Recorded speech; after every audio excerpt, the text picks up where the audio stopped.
Ze sjoggen eruit. Bart van Borsel uit Zeewolde en Han Balink van het Jereveen.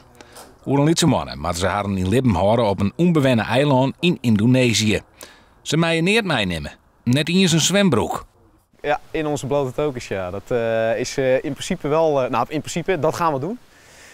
Alleen het is wel belangrijk, zo snel we er zijn, om iets te regelen om het toch wel te gaan bedekken. Hè? Want het is niet zo gewend aan daglicht, zeg maar. Nee joh, heb je rode billetjes? Ja, dat kan je wel stellen. Ja. Bart en Han houden van extreme sporten, maar dit is nog weer extremer. Alle dagen trainen ze. Ja, sommigen noemen het gek. Wij zien het zelf als een grote uitdaging.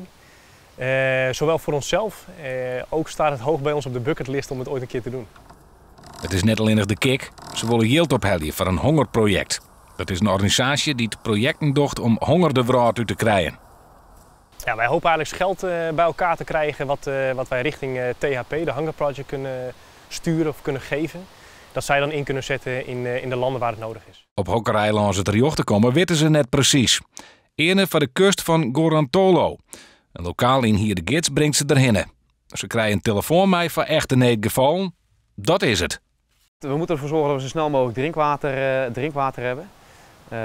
We moeten zo snel mogelijk een slaapplek hebben. En bijkomstigheid is als we vuur hebben, maar dat kan eventjes op zich laten wachten. Maar zo snel mogelijk een beetje warmte en een vuur om eventueel eten te bereiden is wel een pre.